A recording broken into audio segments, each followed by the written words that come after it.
Next 30 minutes, we'll take you through all the top stories on WION Speed News.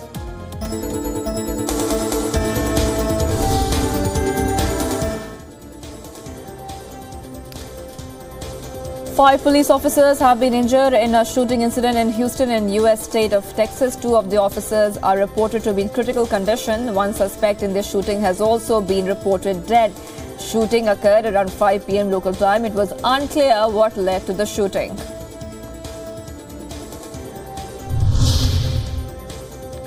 The U.S. has imposed fresh sanctions against oil-rich Venezuela in a bid to pressurize the country's president Nicolas Maduro into stepping down from power. Despite these sanctions, U.S.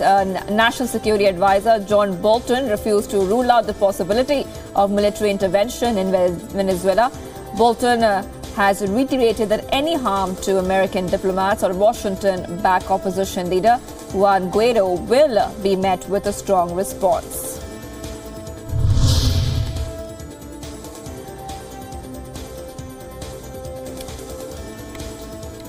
Power tussle between Venezuelan President Nicolas Maduro and opposition leader Juan Guaido has drawn the Pope's concerns. Pope Francis has said that he fears bloodshed in the Latin American nation. However, Pope said it was premature for him to take sides because it could cause more damage. Earlier, Pope Francis had called for a peace in Venezuela. In the past few years, the Vatican, along with some European and Latin American leaders, has attempted to mediate between Maduro and the opposition, but each try ended in failure.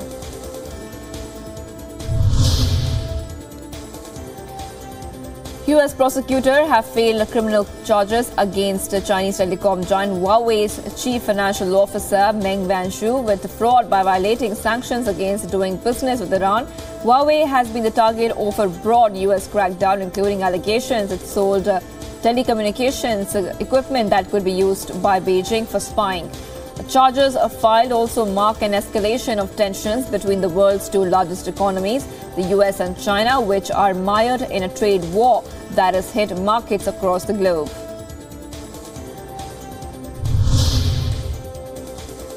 The UN human rights investigator leading the international inquiry into the murder of Saudi journalist Jamal Khashoggi met with Turkish Justice Minister Abdul Hamid Gul.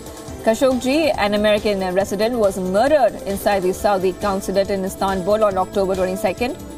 And last year, in fact, the U.S. Central Investigative Agency had said that the de facto Saudi ruler, Crown Prince Mohammed bin Salman, ordered the killing of Khashoggi, whose body was dismembered. Riyadh had denied bin Salman's involvement into the killing.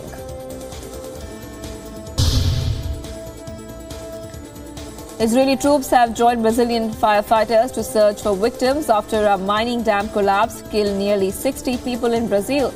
Hundreds of people are missing and after a dam containing iron ore waste bursted at a mine owned by WION. Now the tailings dam broke, sending a torrent of sludge into WION's offices and nearby towns. Meanwhile, Brazil's top prosecutor has said that WION should be held strongly responsible and criminally prosecuted.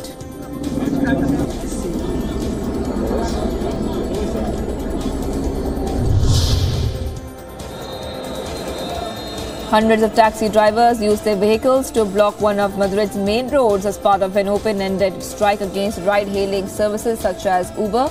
Drivers have been on strike since a week, protesting against ride-hailing services which they say ignore regulations and pose unfair competition.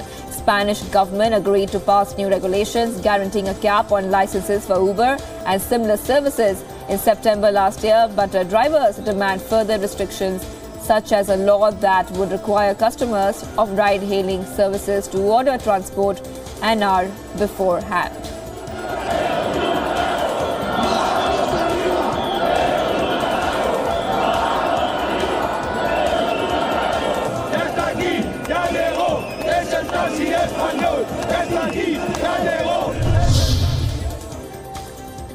The police began towing away taxis from a crowded avenue in Madrid. Protesting drivers had disrupted traffic and blocked main roads since Sunday. Hundreds of taxi drivers parked along the avenue to protest against the online ride-hailing sector, including companies like Uber and Cabify, which they say ignore regulations and pose unfair competition.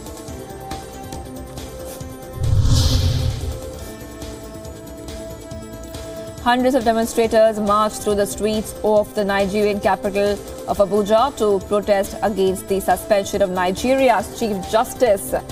Now, the President, Muhammadu Buhari, suspended the country's senior-most judicial officer weeks ahead of a presidential election. This was done over non-declaration of assets. Nigeria's main opposition party has called it an act of dictatorship and halted its election campaign for 72 hours in protest against then suspension.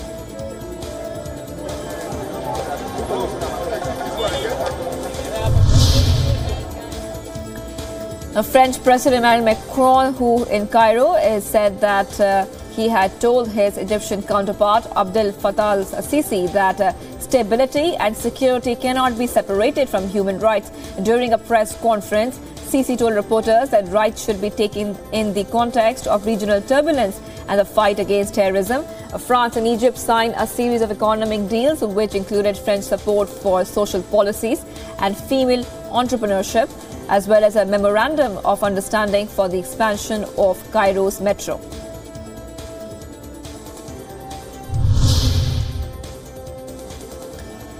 French finance minister has said that the government was ready to cut public spending in order to lower taxes. The minister said that a continued increase in public spending and debt in the last 10 years has hindered national growth. Earlier, as the West protesters rocked France, the government has said that French people needed to choose between low tax and austerity measures.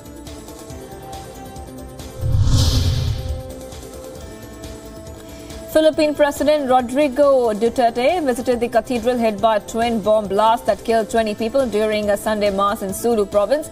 The visit comes 6 days after a referendum on autonomy for the mainly Muslim region returned an overwhelmingly yes vote.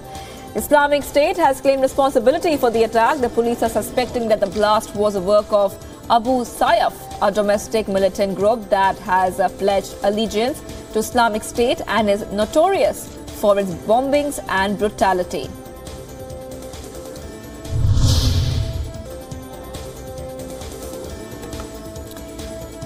The gifts received by Indian Prime Minister Narendra Modi on his national and international tours were auctioned at the National Gallery of Modern Art in capital New Delhi. Over 1,800 items went under the hammer.